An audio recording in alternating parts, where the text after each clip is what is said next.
गुरुर्ब्रह्मा गुरुर्विष्णू गुरुर्देवो महेश्वर गुरुर्साक्षात् परब्रह्म तस्मै श्री गुरुवे नमः। ध्यानमूलं गुरुर्मूर्ति पूजामूलं गुरुपदं मन्त्रमूलं गुरुवाक्यं। न गोविंद हरे मुरारे हे नाथ नारायण वासुदेव। श्री कृष्ण गोविंद हरे मुरारे हे नाथ नारायण वासुदेव। हे नाथ नारायण वासुदेव। हे नाथ नारायण वासुदेव। हे नाथ नारायण वासुदेव। हे नाथ नारायण वासुदेव। श्री कृष्ण गोविंद हरे मुरारे हे नाथ नारायण वासुदेव। श्री कृष्ण गोविंद हरे मुरारे हे नाथ नारायण वासुदेव। पुंडलिक वरदेव हरे विठ्ठल श्री ज्ञानदेव तुकाराम। पंढरीनाथ भगवान की जय। माऊली ज्ञानेश्वर महाराज की जय। जगद्गुरु संत तुकाराम महाराज की जय। शांती ब्रह्म एकनाथ महाराज की जय। सच्चिदानंद श्रीपाद भवन की जय। सच्चिदानंद रामदास भवन की जय। अवधूत चिंतनम श्री गुरुदेव दत्त गोपाल कृष्ण भगवान की जय। बोलो रे भाई सब संतन की जय। भक्ती करावी तर अंबरीशासारखी करावी। अंबरीशाची भक्ती अशी खरी व बलशाली होती की भगवंतालाही म्हणावे लागले अहम भक्त पराधीनः। जो सर्वांविषयी समभाव समता ठेवतो तो ज्ञानी होय। सर्वांत ईश्वर आहे असा बोध होणेच खरे ज्ञान होय। ईश्वर स्वरूपाच्या ज्ञानाशिवाय भक्ती घडत नाही व भक्तीला दृढता पण येत नाही। म्हणून भक्ती ज्ञानाची आवश्यकता आहे। विषयासंबंधी जोपर्यंत वैराग्य उत्पन्न होत नाही तोपर्यंत भक्ती घडत नाही। भक्तीच्या अगोदर ज्ञान व वैराग्य येत असतात।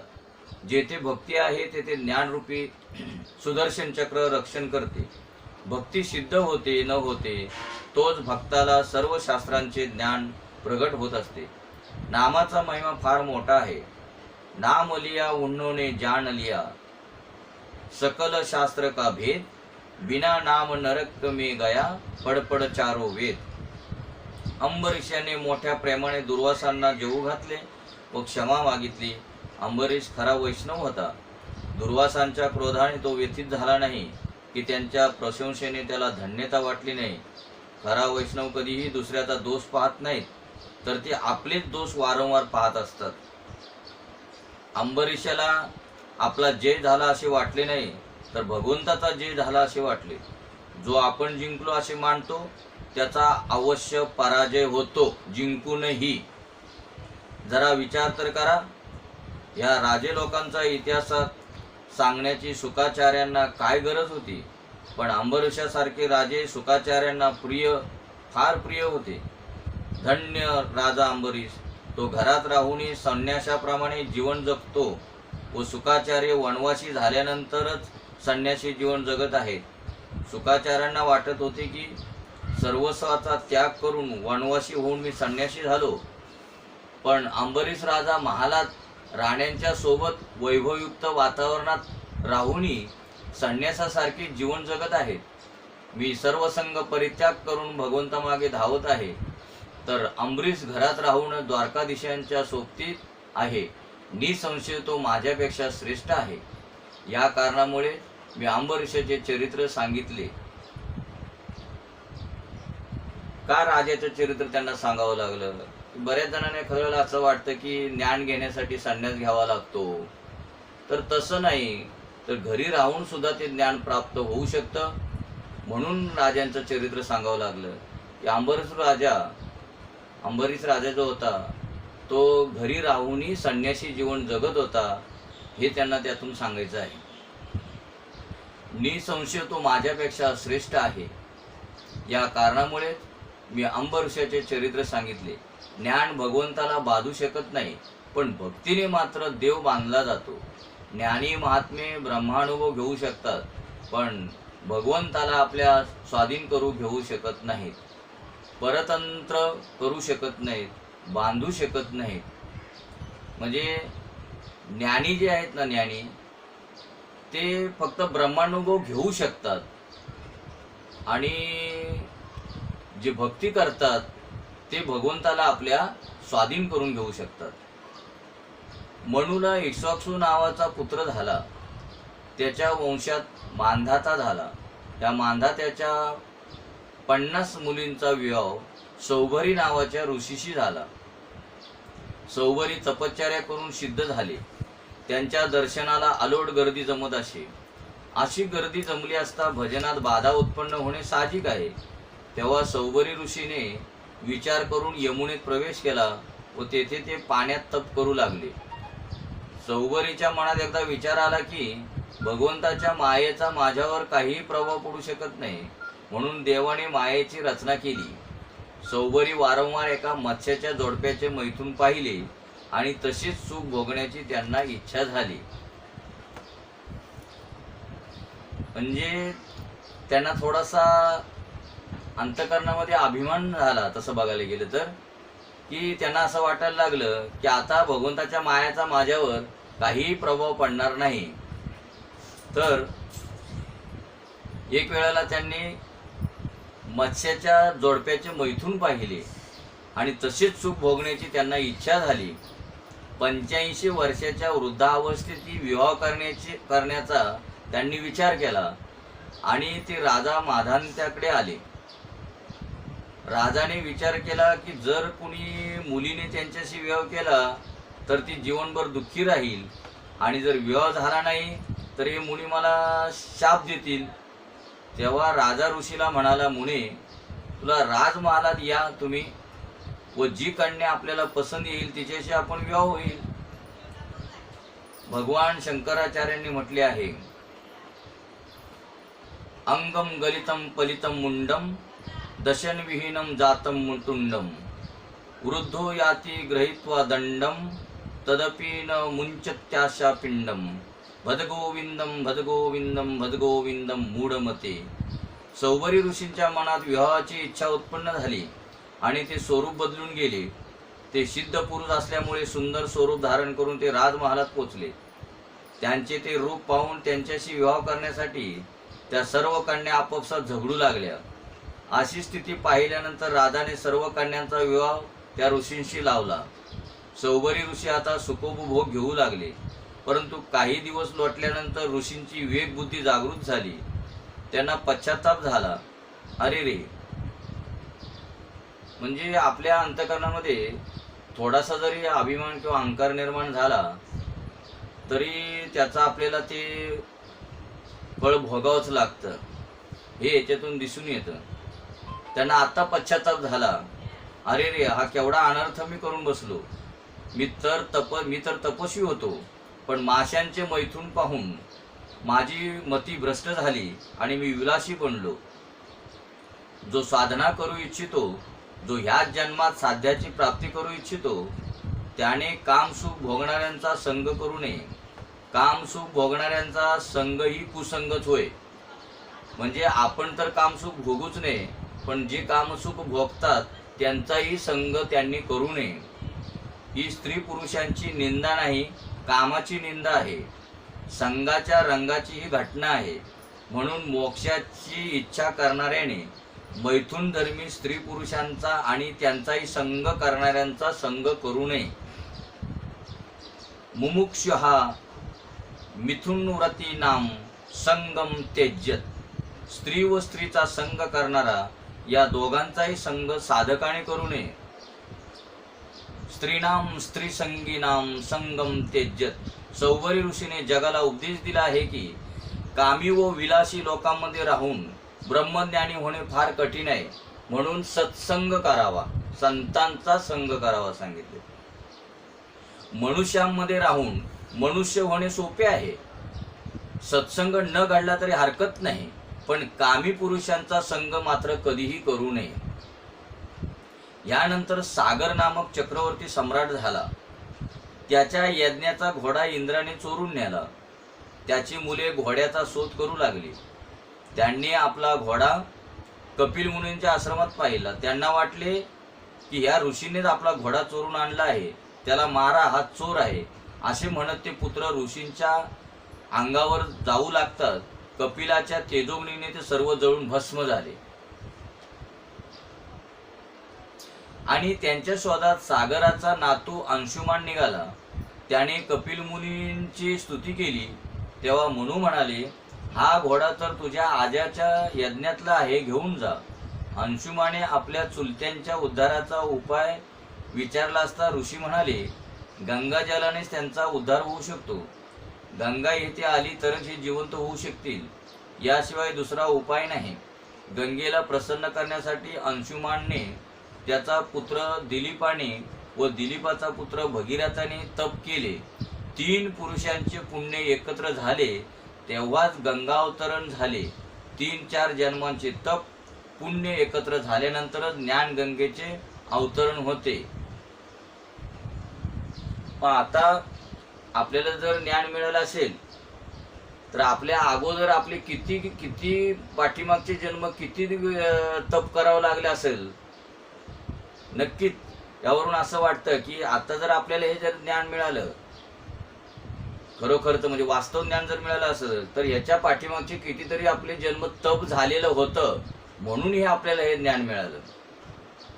भगीरथ राजाने भगवान शंकराची प्रार्थना केली. तेव्हा गंगेची धार डोक्यावर झेलण्यास श्री शंकर तयार झाले. शंकराने आपल्या जटेत गंगेला धारण केले व त्या जटेतून मग ती पृथ्वीवर प्रवाहित झाली. गंगा अनेक स्थळांना पवित्र करीत पाताळात गेली. गंगेचा स्पर्श होता त्या राखेतून दिव्य पुरुष उत्पन्न झाले. याप्रमाणे सागर पुत्रांना सद्गती प्राप्त झाली. राजा गंगेच्या पाण्याचा स्पर्श जर मृत्यूनंतरही मुक्ती देतो, तर जिवंतपणे ते पाणी प्यायल्याने सद्गती मिळणे काही मोठी आश्चर्याची गोष्ट नाही. जीवाला जीव व्हायचे आहे तर त्याने ज्ञान गंगेला आपल्या शिरावर धारण केले तर तो शिव होऊ शकतो. गंगा ज्ञानाचे स्वरूप आहे. गंगेला भगीरथ राजाने पृथ्वीवर आणले म्हणून तिचे नाव भगीरथी पडले. गंगा नारायणाच्या चरणात व शंकराच्या शिरावरील जटेत आहे. कालांतराने ह्या वंशात एक खटवांगा नावाचा राजा झाला. त्याला देवांकडून कळले की 2 घटकानंतर त्याचा मृत्यू होणार.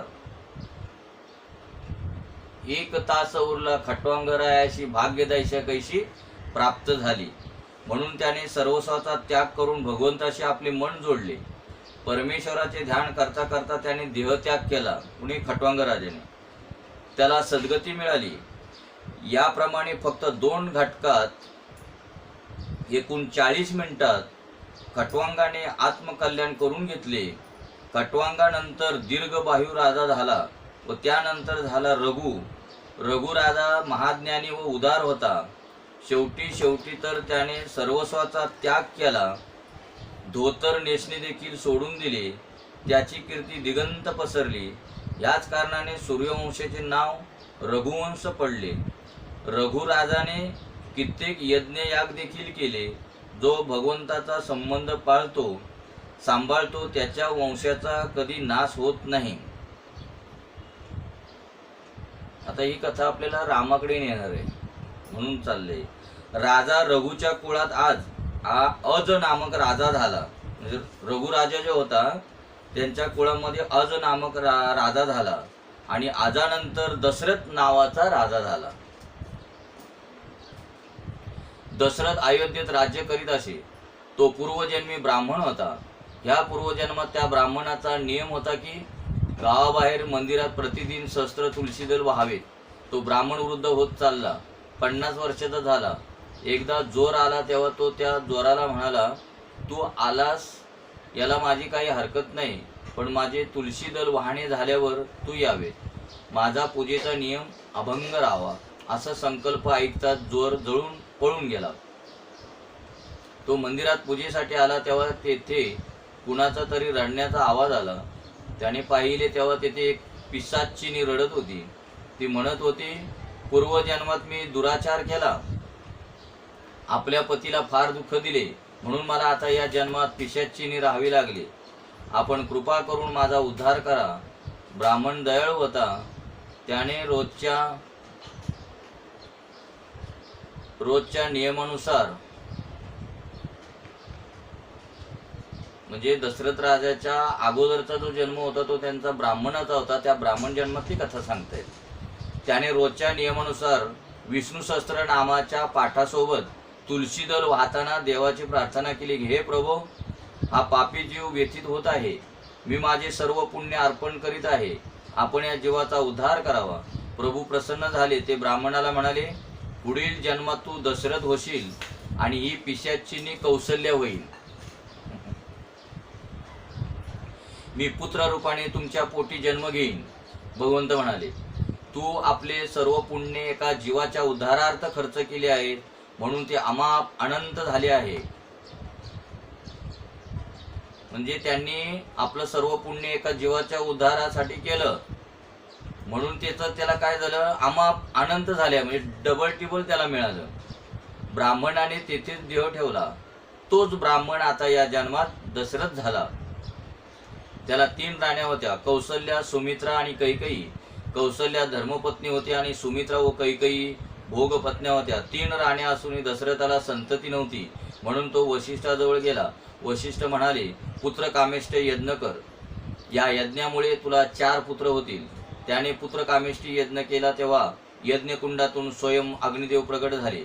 ते राजाला म्हणाले, हा प्रसाद राण्यांना देशील तर तुला दिव्य संतती होईल. वशिष्ठांनी राजाला आज्ञा दिली की धर्मपत्नी कौशल्याला यातला अर्धा भाग द्यावा. उरलेला प्रसाद कैकेयी व सुमित्रा यांना वाटून द्यावा. दशरथ राजाने तसेच केले. पुत्रकामेष्टी यज्ञ केला. त्या यज्ञकुंडातून स्वयं अग्निदेव प्रगट झाले. त्या अग्निदेवांनी त्यांना प्रसाद दिला. तो त्यांना राजाला सांगितलं की राजाला आज्ञा दिली की तुझी धर्मपत्नी आहे कौशल्या, तिला अर्धा भाग आणि उरलेला जो अर्धा भाग कैकेयीने सुमित्राला त्याच्यातला अर्धा भाग राहिलेला त्याच्यातला अर्धा. तुळशीदासांनी कैकेयीची बाजू घेतली आहे, पण एकनाथ महाराजांनी तिला कर्कश्याच ठरविले आहे. कर्कश्य वाणीने पतीचा अपमान करणारी स्त्री ही कैकेयीच होय. म्हणून आता कोणी कैकेयी नाव ठेवलेलं आठवतं का? नाही ना, त्याच्यामुळेच ठेवत नाही वाटतं कैकेयी. कैकेयीने दशरथाशी वाद घातला की तिला प्रसाद शेवटी का दिला, तिने दशरथाचा अपमान केला. म्हणून ते म्हटले, जो आपल्या पतीचा अपमान करते ती कैकस्य म्हणजे कैकेयी. तिने प्रसाद उचलून बाहेर फेकला, म्हणजे तिचा अपमान झाला. ती म्हणजे मला शेवटी का दिला, मला पहिला पाहिजे होता. म्हणून तिला राग आला. म्हणून तो प्रसाद तिने काय केलं, बाहेर फेकून दिला. तो प्रसाद एका घारीने उचलून नेला व ती एका पर्वताच्या शिखरावर आली. तिने अंजनी देवी तपश्चर्या करीत होती. अंजनीच्या तपासाठी महारुद्र आले पिंड घारीने झडपिला, तो अंजनीने शेवियेला. तिच्या पोटी श्री हनुमंत जन्मले. आता कैकेयीला प्रसाद गमविल्याचा पश्चाताप व दुःख होऊ लागले. कौशल्या मोठी उदार होती. तिने आपल्या प्रसादातील काही भाग कैकेयीला दिला. सुमित्रेने आपल्या प्रसादातील काही भाग कैकेयीला दिला. याप्रमाणे 3 राण्यांनी प्रसाद खाला. म्हणजे कौशल्याने आपल्यातला जो भाग होता त्यातला अर्धा भाग दिला कैकेयीला, आणि सुमित्रा जी होती तिने आपला अर्धा भाग तिला दिला. आपले घर अयोध्येसारखे बनवा, जिथे युद्ध नाही, क्लेश नाही, ते अयोध्या होय. म्हणजे अयोध्याचा अर्थ असं जिथं युद्ध होत नाही. अयोध्या युद्ध होत नाही. म्हणजे नाही, योद्ध्या म्हणजे जिथं युद्ध होत नाही त्याला अयोध्या म्हटले. शरयू नदीत अर्थात भक्तीच्या प्रवाहाच्या तीरावर राहिल्यावर शरीर ही अयोध्या बनेल. आणि अशा नगरीत राहणारा जीवात्मा म्हणजे दशरथ.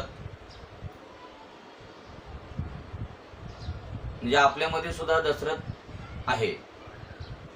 म्हणजे शरीर, आपलं जे शरीर आहे ते, त्याला म्हटलेलं आहे अयोध्या, आणि त्याच्या आतमध्ये जो जीवात्मा म्हणून राहतो त्याला म्हटलेले आहे दशरथ.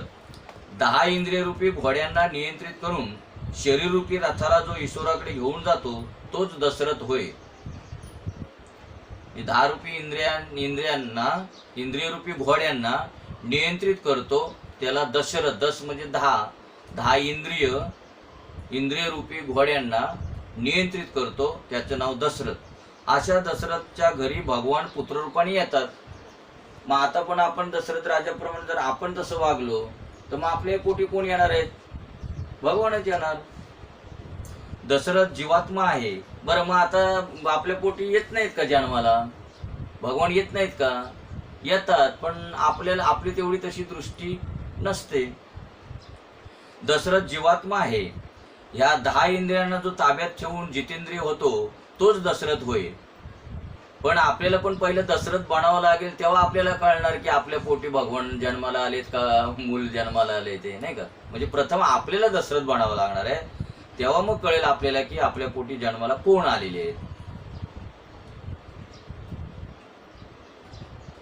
10 इंद्रियांना जो ताब्यात ठेवून जितेंद्रिय होतो तोच दशरथ होय. जो सर्वांना प्रसन्न करतो त्याच्या घरी सर्वेश्वर येतात. दशरथ सर्व राण्यांचे मनोगत जाणून घेत असे. सुमित्रा म्हणत अशी की मी कौसल्याच्या सेवेतच राहू इच्छिते. दशरथाने जाणले की हिचा पुत्र महाज्ञानी होईल. गर्भात रामाचा प्रवेश झाल्यापासून कौसल्या ईश्वराच्या ध्यानात मग्न झाली. तिचे सहज स्मरण चालत होते. कौसल्याच्या रोमारोमातून परमात्म्याच्या मंगल नामाचा जप चालला होता. दशरथाने कौसल्याला विचारले, महाराणी कौसल्ये, तुझी काय इच्छा आहे? कौसल्या म्हणाली, इच्छाच तर दुःखाचे कारण आहे. मला सुखाची इच्छा नाही. मी आनंद रूप आहे. मला एकटीला ध्यान करू द्या. दशरथाने वशिष्ठांना म्हटले, गुरुजी, कौसल्य तर अशा गोष्टी करीत आहे. तेव्हा वशिष्ठ म्हणाले, हे तर शुभचिन्ह आहे. 9 महिने पूर्ण होत आले होते. एका रात्री दशरथाने स्वप्नात पाहिले की त्याच्या अंगणात काही ऋषी महात्मा आले आहेत. राजाने स्वप्नातच शरयूत स्नान केले. श्री नारायणाला पंचामृताने अभिषेक केला. स्वप्नातच त्यांनी लक्ष्मीनारायणाची आरती केली. दर्शन घेतले. त्याला प्रभू प्रसन्न आहेत असे वाटले. या सुंदर स्वप्नातून राजा जागा झाला. चांगले स्वप्न पाहिल्यानंतर परत झोपू नये. राजाने विचार केला की ह्या स्वप्नाबद्दल आपण गुरुजींना विचारावे. तो वशिष्ठांकडे गेला. वशिष्ठांनी विचारले, इतक्या सकाळी का आलात? दशरथ म्हणाला, मी आज स्वप्नात लक्ष्मीनारायणाची आरती केली. मी हेही पाहिले की नारायणाचे दिव्य तेज कौसल्याच्या गर्भात येत आहे. वशिष्ठ म्हणाले, ह्या स्वप्नाचे फळ उत्तम मिळेल. तुमच्या घरी नारायण येणार याची ही पूर्वसूचना आहे. मला खात्री आहे की या स्वप्नाचे फळ तुला 24 तासांच्या आतच मिळेल. म्हणून सकाळ सकाळी जर आपल्याला शुभ स्वप्न जर पडलं असेल तर परत झोपायचं नाही. कारण काय, परत एखाद्या वेळेला अशुभ स्वप्न पडण्याचे संभव असू शकतो. राजा आनंदाने डोलू लागला. त्याच्या घरी स्वयं भगवान जन्म घेत होते. त्याने शरयूत स्नान केले व तो देवपूजेत मग्न झाला. इकडे कौसल्याही प्रभू ध्यानात लीन होती. आज पवित्र नवमीचा दिवस होता. जे हे दिन जन्म श्रुती गावही, तीरथ सकल तहा चली आवही. चैत्र मास शुक्ल पक्ष नवमी तिथीचा मध्यान्ह काल झाला आणि मध्यान्ह म्हणजे चैत्र मास शुक्ल पक्ष नवमी तिथीचा मध्यान्ह म्हणजे दुपारचा मध्यान्ह. कारण प्रभू रामचंद्राचा जन्म दुपारी 12 वाजता झालेला. मध्यान्ह काल झाला आणि भये प्रगट दीन दयाला कौसल्या हितकारी. हर्षित महातारी मुनि मनहारी अद्भुत रूप विचारी. लोचन अभिरामातून तनु घन श्यामा निज आयुध भुजचारी. भूषण वनमाला नयन विशाला शोभा सिंधु खरारी.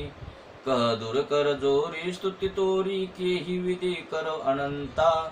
माया गुण ज्ञानातीत अमाना वेद पुराण भणंता करुणा सुख सागर सपगुण आगर जेहि गावाही श्रुती संता सोम महित लागी जन अनुरागी भययु प्रगट श्रीकंता विप्रधेनु सुर संत लिन्न मनुज अवतार निज इच्छा निर्मित तनु माया गुण गोपार श्यावर रामचंद्र की जय। रघुपती रामचंद्र की जय। अगुण आरोप अलक आज जोई भगत प्रेम बसन सगुण सोहोई। राजा दशरथाच्या घरी साक्षात परब्रह्म श्री हरी प्रकट झाले। जे निर्गुण होते ते भक्ताच्या प्रेमास्तव आज सगुण बनले, म्हणजे जे निर्गुण होते ते आज सगुण बनून आले। वेदांनी ज्यांचे ह्या प्रकारे वर्णन केले आहे तो श्रीहरी भक्तांच्या हितार्थ आज दशरथाच्या घरी पुत्र रूपाने आला होता। बिनु पत चल सुनई बिनु काना कर बिनु करम करई विधी नाना आनन रहित सकल रस भोगी बिनु बाणी वक्ता बडजोगी तन बिनु परस नयन बिनु देखा ग्रही घ्राण बिनु बास अशेषा अति सब भाती अलौकिक करणी मै माझा सुजाई नहीं बरणी जेहि इमी गावही वेद बुध बुध जाहि धरई मुनि ध्यान सोही दशरथ सूत भगत हित कौशलपती भगवान। आकाशातून देवांनी व गंधर्वांनी पुष्पवृष्टी केली। भगवंत आपल्या भक्तांची चारही बाजूंनी रक्षण करतात म्हणून चतुर्भुज रूपाने प्रगट झाले। मातेने स्तुती केली, प्रभो माझ्यासाठी आपण बालरूप धारण करा, मला आई म्हणून हाक मारा। म्हणजे त्यांच्या ज्यावेळेला जन्म झाला त्यावेळेला त्यांनी लगेच चतुर्भुज रूपाने प्रगट झाले। तेव्हा माता कौशल्य म्हणते, प्रभो माझ्यासाठी आपण बालरूप धारण करा, मला आई म्हणून हाक मारा। मातेला त्यांनी दाखविले की ते परमात्मा आहेत। त्यांचे चतुर्भुज स्वरूप अदृश्य झाले व चिमुकले हातांचे बालक बनून ते खेळू लागले। सर्व दाशांमध्ये ही शुभ वार्ता पसरली। कौशल्य देवीने आपल्या दासीला 9 लाखाचा हार दिला। दासी म्हणाली, मला तर काहीच नको, मी तर रामाला खेळवू इच्छिते। राम दासींच्या कडेवर गेले। आज त्या दासीला ब्रह्मसंबंध घडला। पहा बरं का, इथे एक मेक आहे। त्या दासीनी जर तो हार घेतला असता 9 लाखाचा तर तिच्या कडेवरती भगवंत आले नसते। आणि तिने काय केलं, त्या 9 लाखाचा हार ती म्हणली ते मला नको, मला प्रभू रामचंद्र माझ्या कडेवरती पाहिजेत मला। मग आपल्याला काय दोघातलं एक मिळेल, आपल्याला एक तर व्यवहार तरी मिळेल म्हणजे संसार तरी मिळेल, नाही तर भगवंत मिळेल। तिने काय केलं, संसारावरती लात मारली, म्हणली तर मला हार नको, मला कोण पाहिजे, भगवंतच पाहिजे। दासी धावत धावत राजाजवळ आली, तिने धन्यवाद दिले, वार्ता कथिली की पुत्ररत्न जन्माला आले। असे वाटले की साक्षात नारायणच अवतरले आहेत। वृद्ध दशरथाच्या घरी पुत्र जन्म झाला आणि पुत्रही काही साधा नव्हे, साक्षात परमात्माच पुत्राचे रूप घेऊन आले। दशरथाने वस्त्राधिकाने शृंगार केला, प्रारंभी गणपतीची पूजा केली। दान तर इतके दिले गेले की अयोध्येत कुणीही दरिद्री उरला नाही। वशिष्ठांनी वेद मंत्रांचा उच्चार करून मानसिक अभिषेक केला। दशरथ अंतःपुरात आला। आज राम दर्शनाने दासी इतक्या हर्षित झाल्या की त्या देहभान विसरल्या। देहाची शुद्धच राहिली नाही तर ते मान मर्यादा व लाज यांची गोष्टच कशाला। परंतु एका चंद्राला मात्र दुःख झाले। देव गंधर्वादी सूक्ष्म रूप घेऊन राम दर्शनासाठी आले। राम जन्माने सर्व देवांना आनंद झाला। रामलीलेच्या दर्शनाने सूर्यनारायण आनंदाने स्तिमित होऊन स्थिर झाला। गतीच थांबली। सूर्य पुढे सरकतच नव्हता, सूर्यास्तच झाला नाही, तर चंद्र रामाचे दर्शन कसे घेऊ शकेल। तेव्हा चंद्राने रामाला विनंती केली, म्हणजे सूर्य थांबला, आता चंद्राला पण इच्छा झाली की रामाचं दर्शन व्हावं, पण जोपर्यंत सूर्यास्त होत नाही तोपर्यंत चंद्र येऊ शकत नाही। मग चंद्राने रामाला विनंती केली की प्रभू या सूर्याला सांगा की पुढे सरक, तो मला तुमचे दर्शन करू देत नाही। म्हणजे सूर्याला सुद्धा एवढा आनंद झाला की तो पुढे सरकण्याचं विसरला। म्हणून चंद्र म्हणतोय की रामाला विनंती करतो, हे प्रभू या सूर्याला सांगा की पुढे सरक, तो मला तुमचे दर्शन करू देत नाही। चंद्र रडू लागला। तेव्हा रामचंद्राने त्याला आश्वासन देताना म्हटले, आजपासून मी तुझे नाव धारण करीन. तरी तो प्रसन्न झाला नाही. तेव्हा रामचंद्र त्याला म्हणाले, तू धीर धर. यावेळी मी सूर्याला लाभान्वित केले हे खरे, पण भविष्यात सर्वप्रथम मी तुला दर्शन देईन. कृष्ण अवतारात मी रात्री 12 वाजता जन्म घेईन, तेव्हा तुलाही दर्शनाचा लाभ मिळेल. कृष्ण जन्माच्या वेळी फक्त 3 व्यक्ती जागृत होत्या, वसुदेव, देवकी व चंद्र. जे रात्रीच्या प्रहरी जागत असतात त्यांनाच कृष्ण प्राप्ती होते. झोपणाऱ्यांना देव मिळत नाही. जागे राहणे म्हणजे काय?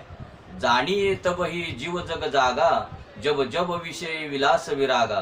गीतेत म्हटले आहे, या निशा सर्व भूतानाम तस्याम जागरती संयमी, यश्याम जागृती भूतानी सा निशा पश्यतो मुनेहा. नित्य शुद्ध बुद्ध परमानंद प्राप्तीकडे जे कधीही लक्ष देत नाहीत, त्या सर्व भूतमात्रांसाठी जी रात्र आहे ती योगी लोक जागे राहून प्रभू स्मरण करीत असतात.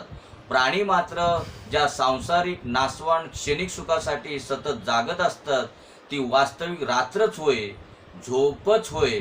अशा पुरुषांना परमेश्वराचे दर्शन होऊ शकत नाही.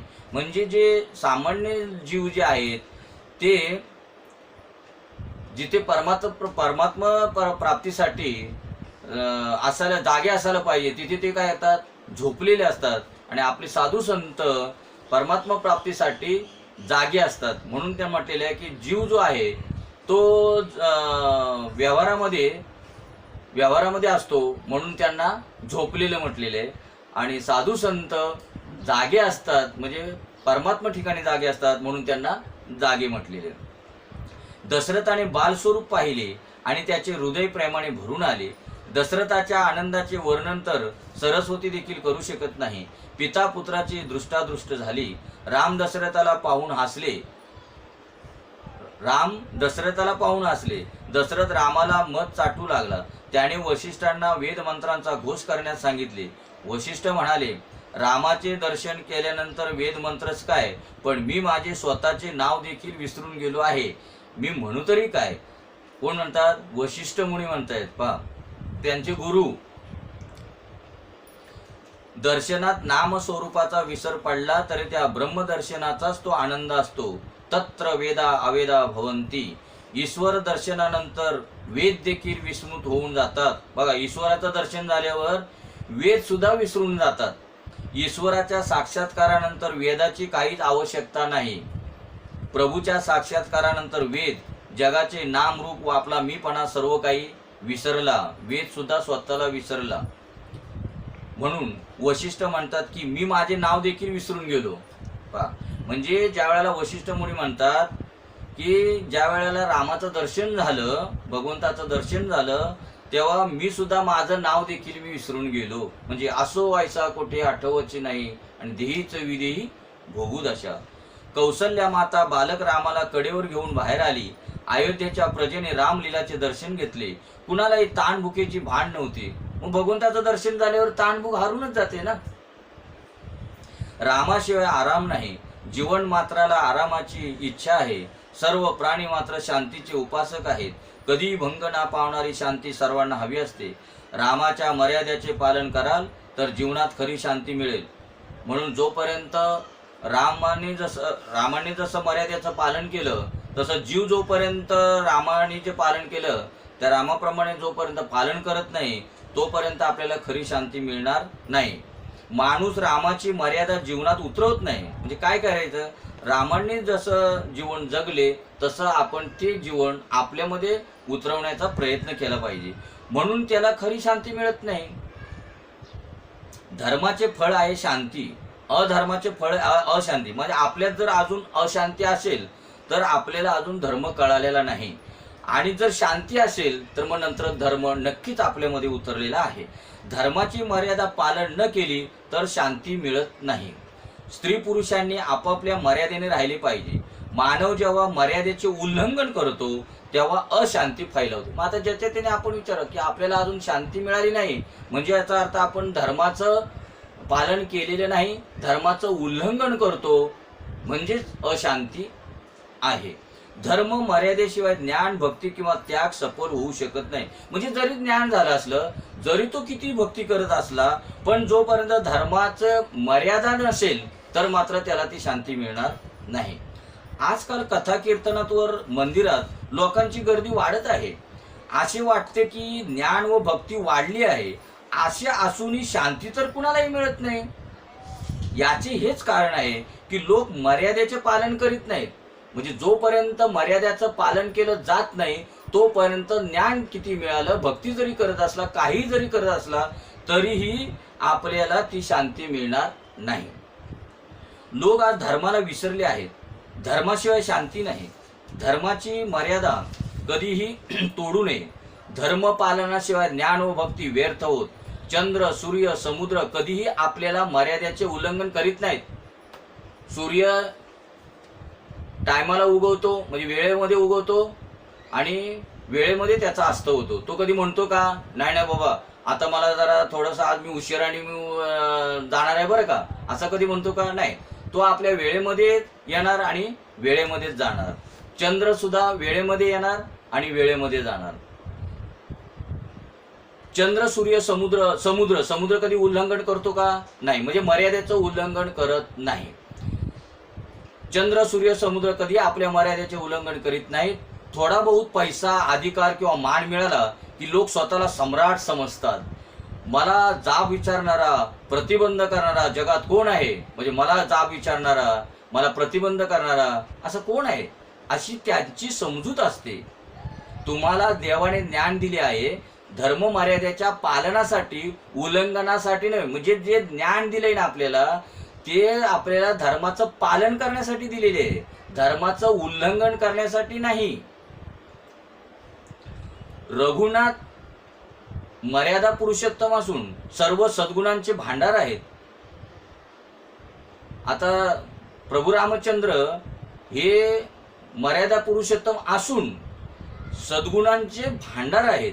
ते स्वतः परमात्मा असूनही धर्म मर्यादेचे काटेकोर पालन करतात. सर्व दिव्य गुण ज्या व्यक्तीत एकत्र वास करतात ती व्यक्तीच परमात्मा होय. पहा बरं का, प्रभू रामचंद्र ते स्वतः परमात्मा होते, बरोबर आहे. ते म्हणले असते मी स्वतः परमात्मा आहे, मला काय करायचं, मर्यादा करायची का मर्यादेचं उल्लंघन करायचं? मी उल्लंघन केलं तर काय होणार आहे? मी परमात्मा आहे, मी भगवंत आहे. पण तसं नाही. ते स्वतः परमात्मा असूनही धर्म मर्यादेचे काटेकोर पालन करतात. सर्व दिव्य गुण ज्या व्यक्तीत एकत्र वास करतात ती व्यक्तीच परमात्मा होय. म्हणजे परमात्मा काय कुठं शोधायला जाण्याची गरज नाही. ज्या व्यक्तीमध्ये दिव्य गुण एकत्र वास करतात तीच व्यक्ती परमात्मा होय. लक्ष्मण विवेकाचे, भरत वैराग्याचे, शत्रुघ्न सद्विचारांचे स्वरूप होय. भरत आणि शत्रुघ्न अर्थात वैराग्य आणि सद्विचार जर अयोध्येत नसते तर दशरथ कैकेयीच्या अधीन झाल्याशिवाय राहिला नसता.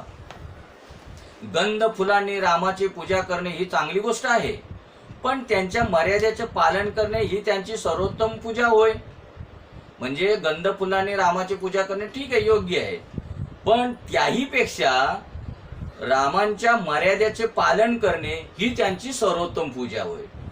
त्यांच्या मर्यादेचे पालन जर तुम्ही केले नाही तर संभव आहे की ते तुमची प्रार्थना ऐकणार नाही.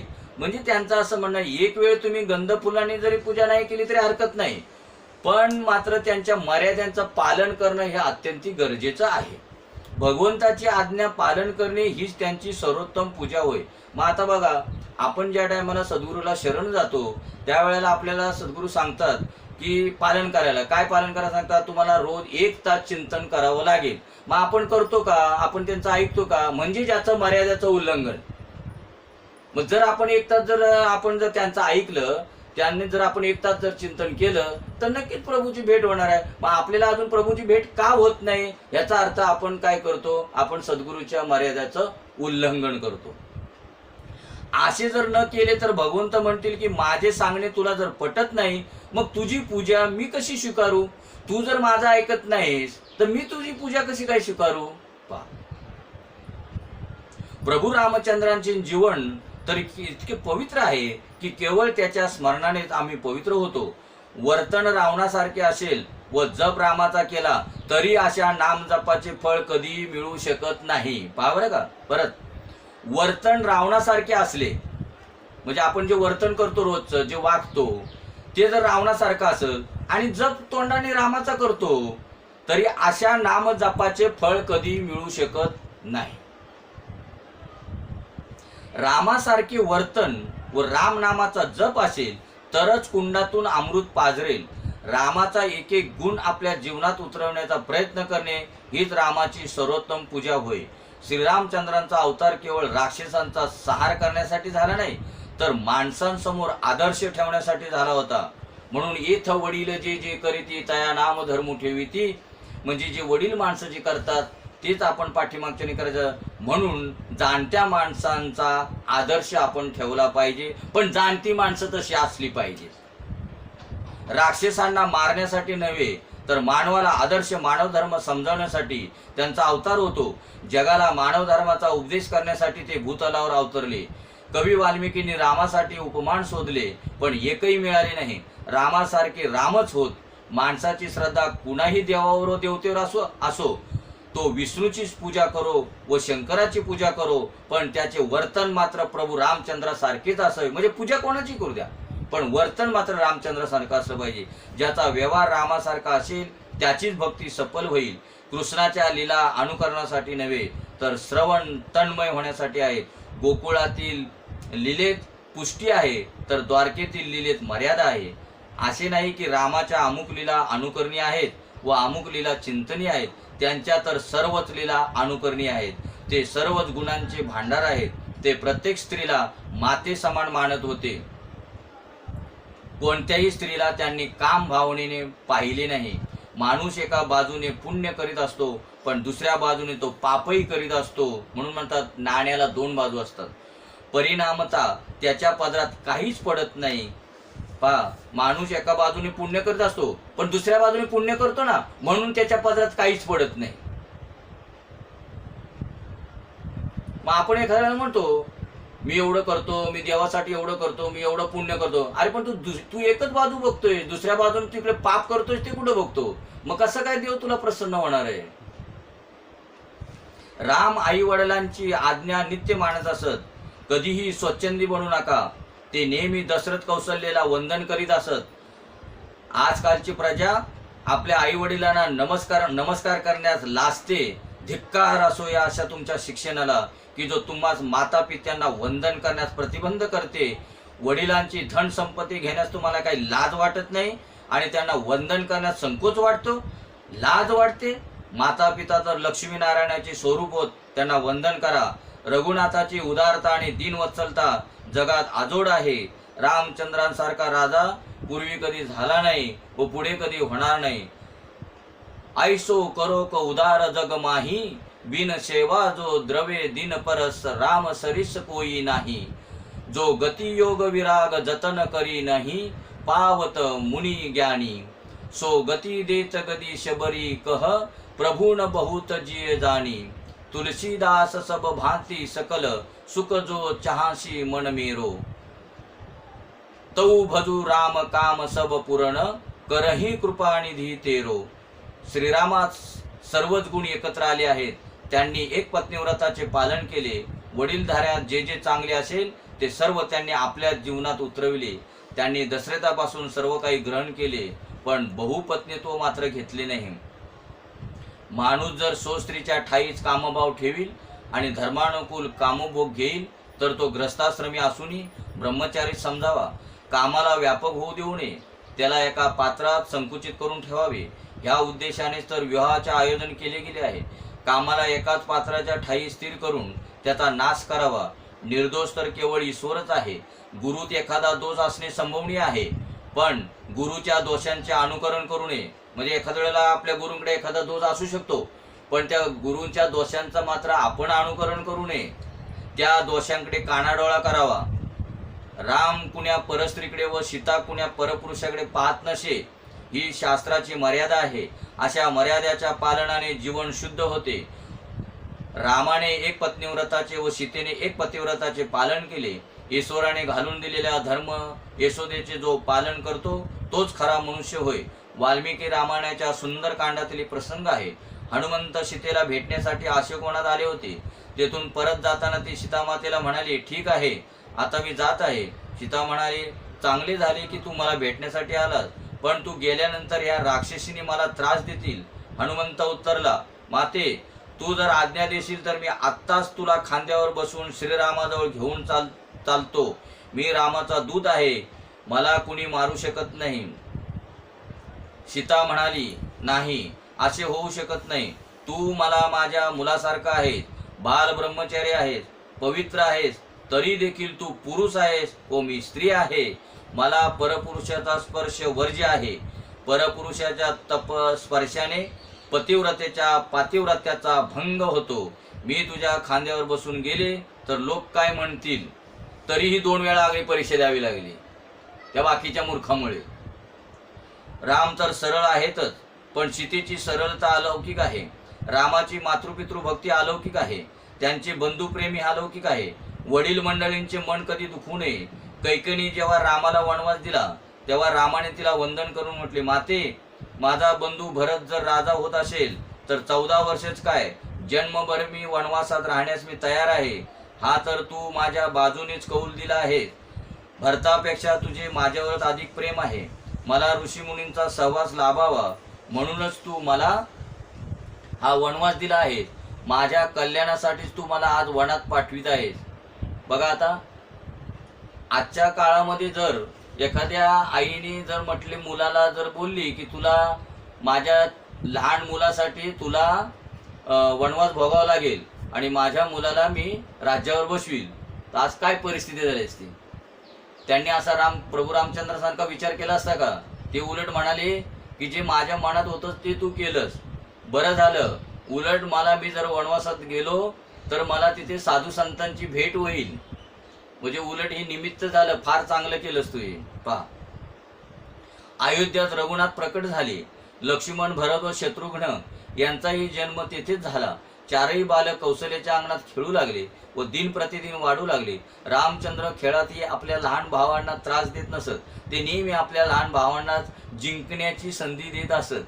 ते असे मानित की आपल्या लहान भावांचा जय हा आपला जय होय.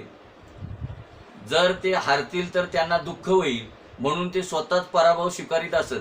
भरताच्या डोळ्यातील अश्रू त्यांना पाहवत नसत. म्हणजे त्यांचा, प्रभू रामचंद्रांचा जय जरी झाला तरी ते आपल्या भावाचा जय झाला असे म्हणत असत. म्हणजे आपला स्वतः काय करायचे, ते पराजय पत्करायचे आणि भावांना आपल्या जय करायचे. म्हणजे जरी त्यांचा भावांचा पराजय झाला असला तरी. शोले पिक्चर मध्ये एकाचं नाव काय असतं, जय, आणि एकाचं नाव असतं वीरू. जय कोण, अमिताभ बच्चन, आणि वीरू कोण, धर्मेंद्र. तर हे दोघांची मैत्री असते खूप, म्हणजे एकदम दाट मैत्री असते. मग ते काय करायचं नाही, त्यांच्याकडे एक आता ते नाणं आहे ना, त्याला 2 बाजू असतात ना, छापा आणि काटा. तर कधीही एखाद्या वेळेला समजा कुठली दुःखात, ज्या टायमाला संकटाची गोष्ट यायची त्यावेळेला काय करायचा, हा उडवायचा कोण, अमिताभ बच्चन, काटा उडवायचा म्हणजे जय. आणि तो म्हणायचा, तो पहिलाच म्हणायचा की छापा, आणि मग छापाच पडायचा. आता छापा पडल्यावरती त्याला हार घ्यावं लागायची. कुणाला, वीरूला हार घ्यावं लागायची. आणि मग काही संकटात असेल त्यावेळेला कोण जायचा, अमिताभ जायचा म्हणजे जय. आणि हे ज्या टायमाला शेवटी लास्टला ज्या टायमाला जयचा मृत्यू झाला आणि वीरूने तो छापा पायी तो हे होता ना, तो पाहिला, तो नाणं, ते नाणं पाहिलं, तो दोन्ही बाजूने छापाच. म्हणजे बघा, म्हणजे आपला पराजय व्हावा आणि दुसऱ्याचा जय व्हावा, त्याच्यासाठी त्यांनी तसं केलं होतं. म्हणजे वीरू जगला पाहिजे, त्यांनी दुःखात कुठल्या जाता कामा नये. मला कुठलंही दुःख सहन झालं, कोण आता असं एवढं करणार आहे, सांगा बरं. तसे इथं प्रभू रामचंद्र कधीही ज्या टायमाला दुःख होईल ते सगळं आपल्याकडे घ्यायचे, आणि जे झालं, सुख आलं की ते भावांना द्यायचे. आज तर लोक एकीकडे रामायण वाचतात, पहा बरं का, आता हे आपल्यासाठी उपदेश आहे. आज तर लोक एकीकडे रामायण वाचतात, रामनामाचा जप करतात, आणि दुसरीकडे धन संपत्तीसाठी भावांशी कोर्टात भांडतात. जर मोठा भाऊ राम बनेल तर लहान भाऊ भरत लक्ष्मण बनतील. जर मोठा भाऊ रामासारखा बनेल व लहान भाऊ भरतासारखा होईल तर सारे जग आजही अयोध्या बनू शकते आणि रामराज्य स्थापित होऊ शकते. पा म्हणून आपले कलियुगामध्ये सुद्धा तुकाराम महाराज म्हणतात काय, झाले राम राज्य काय उणे आम्हाशी, झाले राम राज्य काय उणे आम्हाशी, धरणी धरी पीक गाई वळल्या म्हैशी, धरणी धरी पीक गाई वळल्या म्हैशी, राम वेळोवेळा आम्ही गाऊ ओविये, राम वेळोवेळा आम्ही गाऊ ओविये, दळिता कांडिता जेविता गे बाईये, दळिता कांडिता जेविता गे बाईये, राम वेळोवेळा आम्ही गाऊ ओविये, राम वेळोवेळा आम्ही गाऊ ओविये. पहा तुकाराम महाराज म्हणतात, झाले रामराज्य काय उंडे आमाशी. आता त्यावेळेला रामराज्यामध्ये जर रामराज्य झाले हे ठीक आहे, पण कलियुगामध्ये सुद्धा तुकाराम महाराज म्हणतात की झाले रामराज्य काय उणे आमाशी. म्हणजे रामराज्य कुठे होतं? सगळ्यामध्ये होऊ शकतं, ते आपल्या अंतःकरणामध्ये होऊ शकतं. ज्या वेळेला आपल्या अंतःकरणामधले काम क्रोध लोभ हे ज्या टायमाला सर्व जातील त्या टायमाला मात्र भगवंत तिथे प्रस्थान करतात. आणि म्हणून तुकाराम महाराज म्हणतात की माझ्या आतमध्ये भगवंताचाच फक्त वास आहे, म्हणून म्हणतात झाले राम राज्य काय उणे आम्हाशी. जर मोठा भाऊ रामासारखा बनेलो लहान भाऊ भरतासारखा होईल तर सारे जग आजही अयोध्या बनू शकते आणि रामराज्य स्थापित होऊ शकते. म्हणून तुकाराम महाराज म्हणतात रामराज्य मी माझ्या अंतःकरणामध्ये स्थापित केलं, म्हणून ते असे बोलतात. भरताला राज्य मिळाले तरी त्याने राज्याचा त्याग केला. वडील बंधू अयोध्येत नव्हते तरी भरताने महालात राहून तपश्चर्या केली. भरताच्या तपश्चर्याची आजही लोक प्रशंसा करतात आणि जगातील सर्व महापुरुषांनी भरताच्या तपश्चर्याची मोठी प्रशंसा केली आहे. भरत भूमी तर कर्मभूमी आहे. या कर्मभूमीत जसे कर्म कराल तसे फळ मिळेल. जसा भाव तुम्ही दुसऱ्याविषयी ठेवाल तसा भाव त्याच्या मनात तुमच्याविषयी निर्माण होईल. म्हणजे आपण दुसऱ्याच्या बद्दल जसा भाव आपण ठेवतो दुसऱ्याच्या सामनेच्या बद्दल तसा तो आपल्याबद्दल ठेवणार आहे. तुम्ही जर त्याच्याकडे सामनेच्याकडे जर पद्धतीने जर पाहिलं म्हणजे वाईटाने जर पाहिलं तर आपल्या अंतःकरणात सुद्धा वाईटच भाव निर्माण होणार आहे. अभिमान मूर्खाला त्रास देत नाही. अभिमान मूर्खाला त्रास देत नाही तर ज्याला जग मान देते ज्याची कीर्ती गाते त्यालाच तो त्रास देतो. अभिमान जो मूर्ख आहेत ना त्यांना अभिमान नाही त्रास देत बरं का. कारण माऊलींची आपल्या ओवी आहे, नवल अंकाराची गोठी विशेष न लगे अज्ञाना पाठी आणि सज्ञानाच्या झोंबे कंठी नाना संकटे नाचवी. पण इथे भगवंत इथे काय सांगतात पहा, अभिमान जो आहे ना तो मूर्खाला त्रास देत नाही तर ज्याला जग मान देते ज्याची कीर्ती गाते त्यालाच तो त्रास देतो. मानाच्या मागे मागेच अभिमानी उभा राहतो. विष्णू नामावलीत देवाला अमानी मानदा म्हटले आहे. भगवंत मानाचे दाते आहेत. भरत कैकईला म्हणतो की राम वडील असूनही त्याला मान देत असत. रामाने बाललीलेची मर्यादेचे भंग केला नव्हता. जो आपल्या भावात देव पाहू शकत नाही त्याला जगात देव कधी दिसणार नाही. म्हणजे आपल्या भावामध्ये जर देव पाहणार नाही त्याला जगात कधी देव दिसणार नाही. रामाने आईला कधीही त्रास दिला नाही. कृष्णाला वाटले की मी राम अवतारात मर्यादांचे काटेकोरपणे पालन केले त्यामुळे मला वाईट फार सोसावे लागले. आता या कृष्ण अवतारात मी मर्यादांचे पालन मुळीच करणार नाही. कृष्ण आईला छळतो. तो म्हणतो आई मला सोडून जाऊ नकोस, सर्व कामधंदा सोडून माझ्याशी खेळ. श्रीरामचंद्रांचा अवतार मर्यादा पुरुषोत्तमाचा आहे. श्रीकृष्णाचा अवतार पुष्टी पुरुषोत्तम आहे. रामलीलेत मर्यादा आहे तर कृष्ण लीलेत प्रेम आहे. कन्हैया म्हणतो मी रामावतारात मर्यादेचे पुरेपूर पालन केले. मी सरळी फार राहिलो. एक पत्नीव्रत निभावलं तरीही जगाने यत्किंचित त्याबद्दल कदर केली नाही. म्हणून मी या कृष्ण अवतारात साऱ्या मर्यादा झुगारून दिल्या. आता मी पुष्टी पुरुषोत्तम आहे. जो जीव माझ्या निकट येईल त्याला मी आपला मानीन. कृष्ण अवतारात सर्वांसाठी दारे उघडी आहेत. ज्याला इच्छा असेल तो येऊ शकतो. कन्हैयाच्या ब्रिदाला कोणी बांधू शकत नाही. एक एक गोपीला त्यांनी बांधून ठेवले. त्या सर्व कृष्णाला विनवतात की आम्हाला सोडून दे. तेव्हा कृष्ण म्हणतो की माझ्या आईने मला बांधणे शिकवले, सोडणे शिकवलेच नाही. मी चाललो. कन्हैया ज्याला बांधतो त्याला कधीही सोडत नाही. ईश्वर ज्याला आपल्या बंधनात बांधतो त्याला आपलासा करतो. तो जरी मायेच्या प्रवाहात वाहू लागला तरी भगवंत त्याला वाचवितात. कृष्णाची बाललीला काहीशी विचित्र आहे. एका गोपीने पाहिले की कृष्ण लोणी चोरत आहे. तिने त्याला बांधून ठेवले. कृष्ण म्हणाला, मला सोड. तुला तुझ्या बापाची शपथ आहे, तुझ्या पतीची शपथ आहे. गोपी म्हणाली, नाही, मी तुला बांधूनच ठेवीन. असे म्हणून तिने कृष्णाला एका खांबाशी बांधून ठेवले.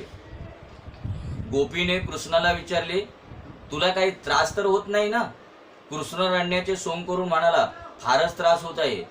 बंधन थोडे ढिले कर. गोपीने विचार केला की जखडून बांधणे ठीक नाही, लालाला त्रास होईल, म्हणून तिने बंधन थोडे ढिले केले. असे केल्याबरोबर कृष्ण निष्ठून पळाला. गोपी म्हणते की मी 2 मुलांची आई झाले पण मला अजूनही बांधणे जमले नाही. श्रीकृष्ण गोपीला अप्रत्यक्षपणे बांधतात. श्रीकृष्णाला मनाने स्पर्श केला तरी हृदय द्रवू लागते. मी प्रत्यक्ष अंगस्पर्शाने किती आनंद होत असेल.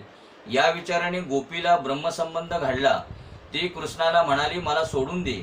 तेव्हा कृष्ण म्हणाला, सोडणे मी जाणत नाही. परमात्मा ज्याला बांधतो त्याला कधी सोडत नसतो. आणि मग जर आपल्याला जर सोडल्यासारखं वाटत असतं परमात्म्यापासून, तर अजून आपल्याला परमात्म्याने काय केलेलं आहे? बांधलेलं नाही. तो ज्या जीवाला आपल्या जवळच ठेवतो, देव घाईघाईने कुणालाही आपला मानित नाही. पण जर का एकदा त्याने भक्ताला आपला म्हटले तर मग त्याचा त्याग तो कधी करत नाही. म्हणून तुकाराम महाराज म्हणतात की आपण जर देवाला मानतो त्यात नवल नाही, देवाची आपण भक्ती करतो त्यात नवल नाही, पण भगवंताने आपला स्वीकार केला पाहिजे, तेव्हा आपली ती भक्ती खरी होऊ शकते. भगवंताने आपला अंगीकार केला पाहिजे. आपण देवाला मानतो, आपण देवाची बघतो त्यात नवल नाहीये, पण भगवंता ज्या टायमाला आपला अंगीकार करतात स्वतः आपला, त्यावेळेला खरी ती भक्ती प्राप्त होऊ शकते.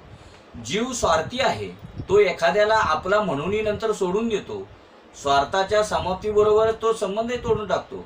पण भगवंत मात्र जोडलेला संबंध शेवटपर्यंत टिकवितो. सर्वेश्वराला तोच आवडतो जो सर्वांशी प्रेमाने वागतो. भगवंताला कोण आवडतो? जो सर्वांशी प्रेमाने वागतो. कारण भगवंत म्हणतो सर्वांमध्ये मी आहे ना. म्हणजे जो प्रेमाने वागतो म्हणजे माझ्याप्रमाणे वागतो, मला तो मानतो. विकार, वासना, स्वार्थ यांचा उद्भव झाला की प्रेम खंडित होते. म्हणजेच भगवंताचं ना आपलं तिथं काय होतं? आपला संबंध तुटतो. दुसऱ्यांना सुखी करण्याची इच्छा ठेवणारा कधी दुःखी होत नाही. म्हणजे दुसऱ्यांनी सुखी व्हावं असं ज्याच्या अंतःकरणात असतं तो कधी जगात दुःखी होत नाही. कारण भगवंताला माहित आहे तो दुसऱ्यांचा विचार करतो म्हणजे माझा विचार करतोय. कारण सर्वांगठी राम देहादेही एक, सर्व घटाघटामध्ये मीच आहे. म्हणजे तो कोणाचा विचार करतो? जो दुसऱ्यांचा विचार करतो म्हणजे माझाच विचार करतोय, भगवंताचा विचार करतोय. मग मी त्याला दुःखी कसं काय ठेवू? कृष्ण लीलेत प्रेम शुद्ध आहे. रामाच्या लीलेत विशुद्ध मर्यादा आहे.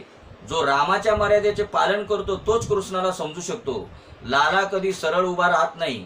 तो बाका बिहारी आहे. तो तर योग्याबरोबर योगी, भोग्याबरोबर भोगी व संन्याशाबरोबर संन्यासी बनतो.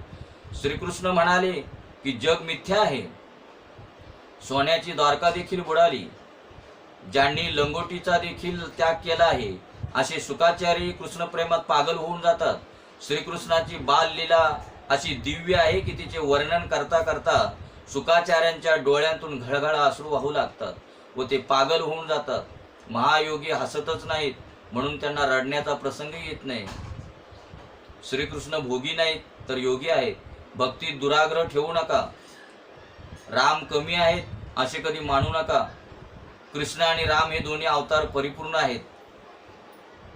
म्हणजे भक्ती दुराग्रह ठेवू नका, म्हणजे दुसऱ्याचा द्वेष राग करू नका. रामचंद्रांच्या बाललीलेचे वर्णन अधिक नाही.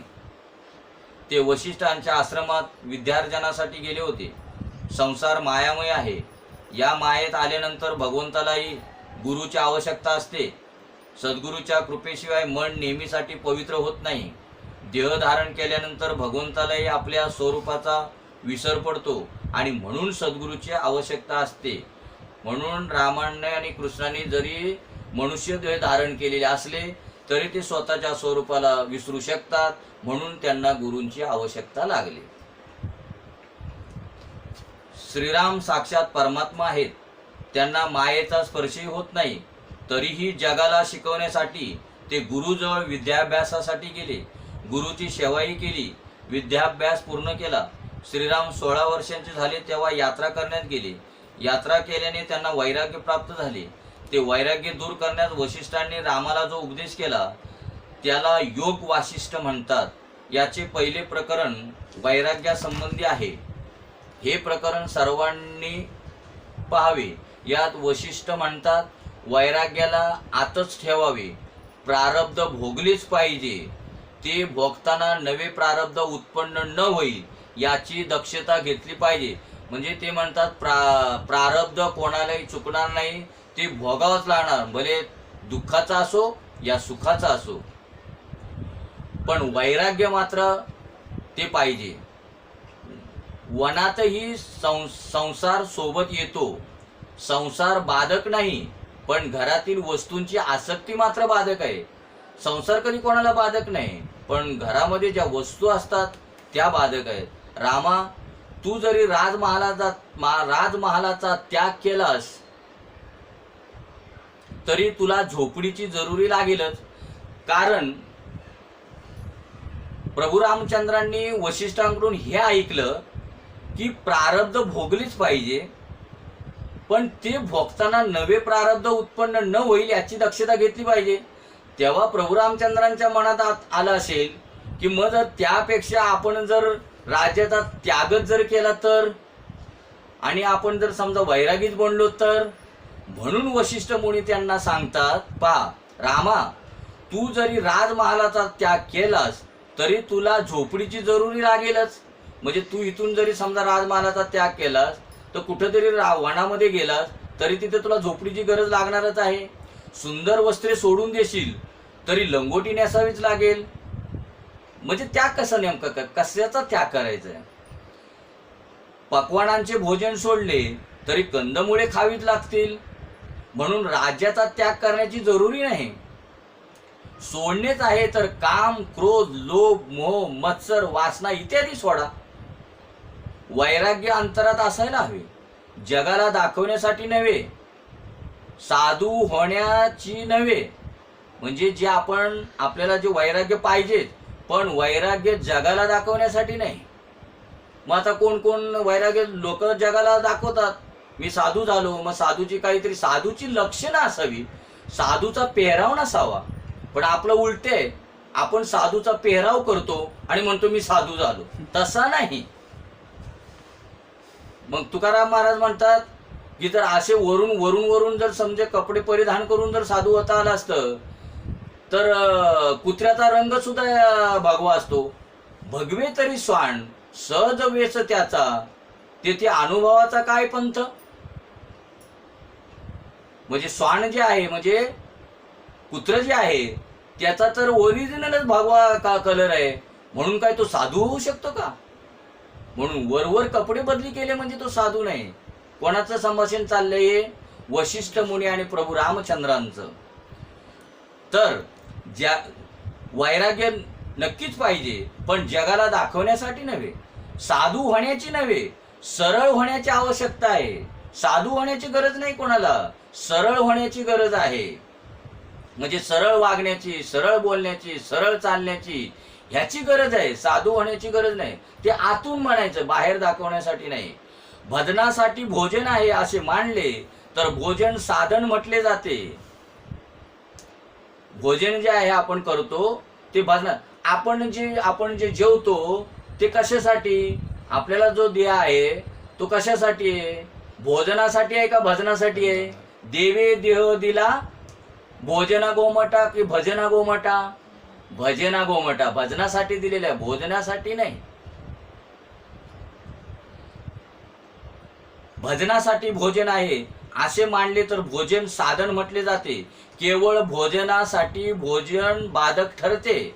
म्हणजे जर भजन केलं नाही तर भोजन हे बाधक ठरते.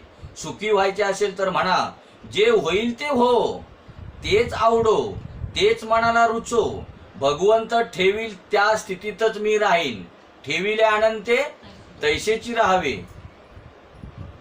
म्हणजे जसं भगवंत ठेवील तसाच मी राहीन. जे जे पात्रात पडेल तेच खाईन. ज्ञानी पुरुषालाही भाग्य दुर्भाग्य झेलावेच लागते. म्हणजे ज्ञानी पुरुष जरी झाला तरी त्याला सुद्धा भाग्य दुर्भाग्य म्हणजे दुःख सुख हे भोगावंच लागतं. रामाचे बालपण वैराग्य निघून गेले. आता ते 16 वर्षाचे झाले होते. त्यावेळी विश्वामित्राचा यज्ञ चालू होता.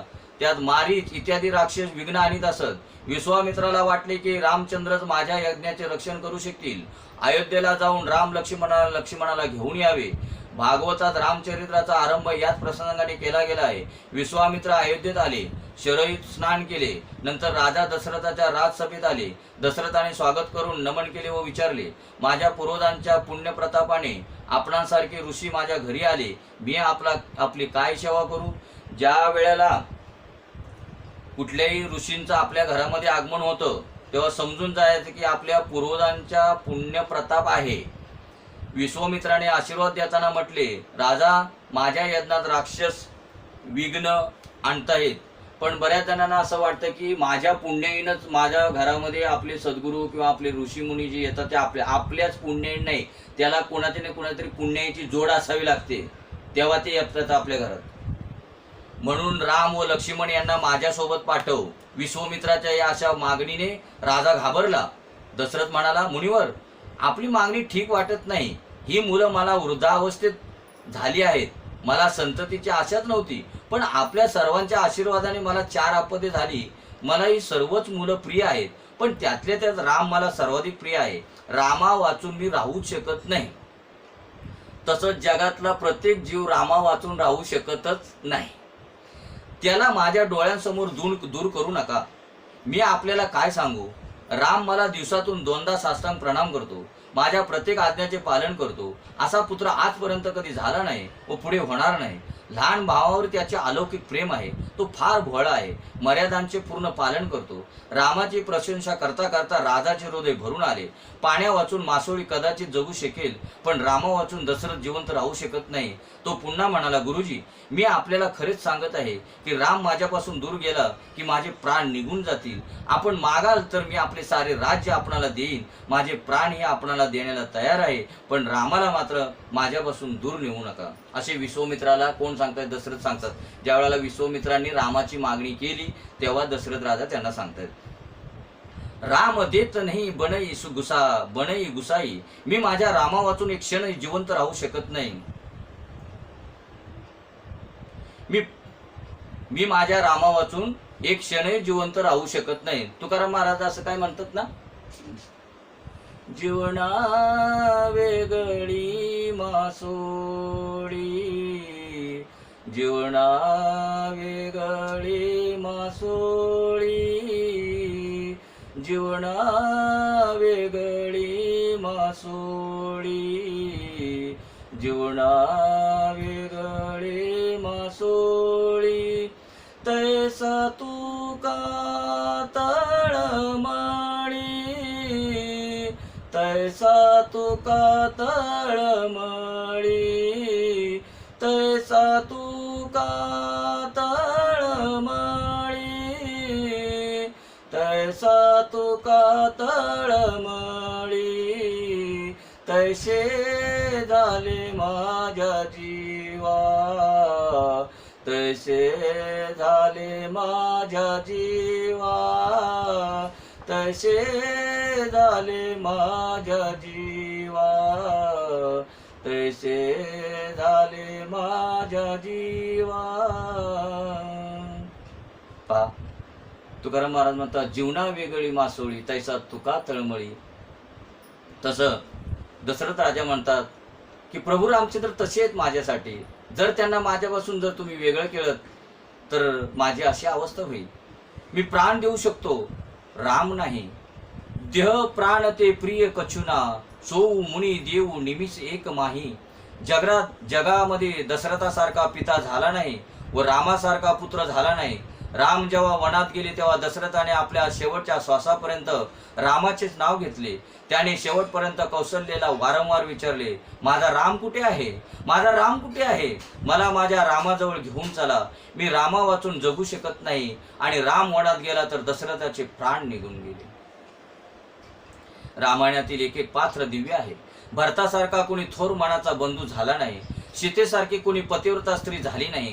रामापेक्षा सीतेचे हृदय अति कोमल होते. वाल्मिकी ही सीतेचे चरित्र वर्णन करताना गहिवरून जात. वाल्मिकीने म्हटले आहे की रामायणात रामाचे नाही तर सीतेचे चरित्र अलौकिक आहे. राम तर सरळ आहेतच, पण सीतेचा सरळपणा काही अद्भुत आहे. वाल्मिकींच्या रामायणातील एक प्रसंग असा आहे. रावणाशी युद्ध केल्यानंतर हनुमंत अशोकवनात आले. सर्व राक्षसांचा नाश झाला होता आणि रामाचा विजय झाला होता. सीतेने हनुमंताला अनेक आशीर्वाद दिले. काळ तुझा सेवक होईल, अष्टसिद्धी तुझ्या सेवेत सतत तत्पर राहतील. हनुमंत ज्ञानी पुरुषांचे आचार्य आहेत. मनोजवम मारुत्य तुल्य वेगम, जितेंद्रियम बुद्धिमताम वरिष्ठम, वातात्मचम वानर युत मुख्यम, श्रीरामदूतम शरणम प्रपद्यते. हनुमानजीचे वर्णन कोण करू शकेल. सीता मातेने आनंदाने आशीर्वाद दिला तरी हनुमंताचे समाधान झाले नाही. ते म्हणाले, माता तू मला आशीर्वाद तर अनेक दिले तरी पण माझ्या हृदयात एक इच्छा शिल्लक राहिली आहे. सीता म्हणाली, वत्सा जी इच्छा असेल ते माग. हनुमंत म्हणाला, प्रथम मी जेव्हा लंकेत आलो होतो तेव्हा राक्षस स्त्रिया माते तुला फार त्रास देताना मी पाहिले. तुला त्या भिववीत होत्या, पण आता तर प्रभूने राक्षसांचा विनाश केला आहे. पण या राक्षसीनी मात्र जिवंत आहेत. मला वाटते की तू आज्ञा देशील तर तुझ्या आशीर्वादाने मी त्यांचा नाश करीन. सीता म्हणाली, अरे हे काय मागतोस. अरे वरदान मागणे काही चांगले नाही. हनुमंत म्हणाला, त्यांनी तुला अति त्रास दिला आहे, मी माझ्या डोळ्यांनी पाहिले आहे. सीता हनुमंताला उपदेश करू लागली, बेटा अपकाराची फेड जो उपकाराने करतो तोच संत होय. म्हणजे जरी एखाद्याने आपल्यावरती अपकार केला असला तरी आपण मात्र त्याच्यावरती उपकार करावे, त्याला संत म्हटलेले आहे. या राक्षसीनींचा काही दोष नाही. त्या तर रावणाच्या आज्ञेने मलाच छळत होत्या. ते दुःख तर माझ्याच कर्मांचे फळ होते. कोण म्हणते? सीता म्हणते, मी लक्ष्मणाचाही अपमान केला होता म्हणून मला दुःख सोसावे लागले. म्हणजे आपण जर दुसरा कोणाचा जर अपमान केला, कोणाचा छळ केला तर ते आपल्याला तसं फळ भोगायला लागणारच. माझा तर असा विचार आहे की या राक्षसीनींना वर देऊन अयोध्येला घेऊन जावे. जिचा छळ केला, सीतेचा छळ केला त्या राक्षसीने, पण ते सीता माता म्हणते, माझा तर असा विचार आहे की या राक्षसीनींना वर देऊन अयोध्येला घेऊन जावे. वा. हनुमंत वंदन करून म्हणाले, माते तुझ्याशिवाय अशी दया कोणी करू शकत नाही. राक्षसांशिवाय राम कठोर होते, पण राक्षसीनींच्या बाबतीत मात्र सीतामाई दयाळू होत्या. राक्षस स्त्रियांना सीतेने आशीर्वाद दिला. सीतेसारखी दयाळू स्त्री कुणीही झाली नाही. ती साक्षात दयेची मूर्ती आहे. सीतेच्या गुणांचे स्मरण केले तर असे म्हणावे लागेल की रामापेक्षा सीता श्रेष्ठ आहे. जेव्हा दशरथ राजा रामाला सोडू इच्छित नव्हता तेव्हा त्याला वशिष्ठांनी समजून सांगितले. दशरथाचा वशिष्ठावर नितांत विश्वास होता. तो सद्गुरूच्या अधीन होता. वशिष्ठ दशरथाला म्हणाले, राजपुत्र रामाची कुंडली अशी सांगते की ह्या वर्षी रामाच्या विवाहाचा योग आहे. ह्या वर्षात 4ही राजकुमारांचा लग्नाचा योग दिसतो, म्हणून यांना पाठविण्यात कोणताही दोष नाही. सर्व कुशल मंगल होईल. मला तर वाटले की लग्नाच्या उद्देशानेच विश्वामित्र यांना घेऊन जाण्यास आले असावेत. लग्नाची घटना ऐकताच दशरथाला मोठा हर्ष झाला. लगेच राम लक्ष्मणांना राजसभेत बोलावले गेले. ते राजसभेत आले व त्यांनी सर्वांना प्रणाम केला. दशरथ म्हणतात, तुम्हा दोघांना विश्वामित्रांच्या यज्ञाच्या रक्षणासाठी जायचे आहे. प्रभू रामचंद्र म्हणतात, जशी आपली आज्ञा. राम लक्ष्मण तयार होऊन कौशल्य मातेकडे आशीर्वाद मागण्यास गेले. कौसल्याने त्यांना पित्याची आज्ञा पाळण्याचा आदेश दिला. नारदांनी कौसल्याला आगाऊच राम लक्ष्मण विवाहाची वार्ता सांगितली होती. रामकृष्णांना लोणी व खडी साखरेची फार आवड आहे. जीवन मधुर केले पाहिजे. जीवनात सद्गुणांनीच माधुरी येते. सर्वांचा मान राखाल तर तुमचे जीवन साखरेसारखे गोड होईल. दुसऱ्यांना जर साखरेसारखं गोड व्हावं असं जर वाटत असं, दुसऱ्यांनी पण गोड व्हावं असं वाटत, तर आपल्याला पहिलं गोड खावं असं वाटलं पाहिजे बरं का. म्हणजे आपली पण तशी आवड असायला पाहिजे, तेव्हा दुसऱ्याबद्दल तशी आवड निर्माण होते.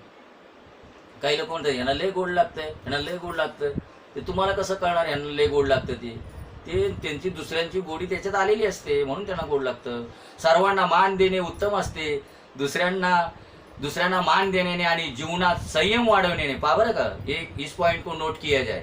दुसऱ्यांना मान देण्याने आणि जीवनात संयम वाढवण्याने जीवन मधुर व उत्तम होत असते. ज्याच्या जीवनात माधुर्य नाही तो देवाला आवडत नसतो. म्हणजे ज्याच्या जीवनामध्ये नुसता कर्कशपणा असतो तो देवाला आवडत नाही. पण ज्याच्या जीवनामध्ये माधुर्य असतं, प्रेम असतो, गोडवा असतो, तोच भगवंताला आवडतो. म्हणून त्याला गोड खाऊसं वाटतं. विद्यादान, ज्ञानदान आणि द्रव्यदान ह्यापेक्षाही मानदान श्रेष्ठ आहे. म्हणजे तुम्ही एखाद्याला विद्या दान देऊ शकता, ज्ञानदान देऊ शकता, द्रव्यदान देऊ शकता, पण दुसऱ्याला जो मान देतो तेच सर्वश्रेष्ठ आहे. यासाठी एक पैसाही खर्च होत नाही. सर्वांना मान द्या. जो कर्कशवाणी बोलत नाही, तो कुणाचे अहित करीत नाही, त्याच्या जीवनात साखरेसारखी गोडी निर्माण होते. कौसल्या विश्वामित्राला म्हणाली, माझ्या रामाला लोणी खडी साखर खाण्यास द्या, नाहीतर तो अशक्त होईल. जेव्हा विश्वामित्रासोबत राम लक्ष्मण जाऊ लागले त्यावेळी ते किती शोभायमान दिसत होते. अरुण नयन उर भाऊ बिसाला, नील जलद तनु श्याम तमाला, कटी पटतीत कसे वर भाथा, रुचिर चाप सायक दहू हाता. विश्वामित्र म्हणजे साऱ्या विश्वाचे मित्र. विश्वस्य मित्रस्य विश्वामित्र हा. पाणिनीने हा अर्थ दिला आहे. विश्वामित्राने आशीर्वाद दिला. विश्व ज्याचा मित्र आहे तोच विश्वामित्र होय. जगाचा मित्र आहे जीव. म्हणजे संपूर्ण जगाचा मित्र कोण आहे? जीव आहे. मनुष्य म्हणजे अर्थात जीवच. जेव्हा तो मित्र बनतो तेव्हा त्याच्या मागे मागे शब्द ब्रह्म येत असते व मग त्या मागे परब्रह्माला यावे लागते. तुम्ही जगाचे मित्र व्हाल तर तुमच्या मागे राम लक्ष्मण येतील. रामच परब्रह्म आहेत, शब्द ब्रह्म आहेत. शब्द ब्रह्माशिवाय ते प्रगट होत नाहीत. विश्वामित्राच्या मागे राम लक्ष्मण चालू लागले. मार्गात त्राटिकेचा उद्धार केला. विश्वामित्राने राम लक्ष्मणाला बला आणि अतिबला विद्या दिल्या होत्या. त्यामुळे त्यांना भूक व ताण लागतच नव्हती. ते सर्वजण आश्रमात येऊन पोहोचले. राम विश्वामित्रांना म्हणाला, गुरुजी आपण. ते सर्वजण आश्रमात येऊन पोहोचले. राम विश्वामित्रांना म्हणाला, ते आपण उद्या पाहू. पुंडलिक वरदेव हरी विठ्ठल श्री ज्ञानदेव तुकाराम पंढरीनाथ भगवान की जय. माऊली ज्ञानेश्वर महाराज की जय. जगद्गुरु संत तुकाराम महाराज की जय. शांती ब्रह्म एकनाथ महाराज की जय. सच्चिदानंद श्रीपाद बाबा की जय. सच्चिदानंद रामदास बाबा की जय. अवधूत चिंतनम श्री गुरुदेव दत्त गोपाल कृष्ण भगवान की जय. बोलो रे भाई सब संतन की जय.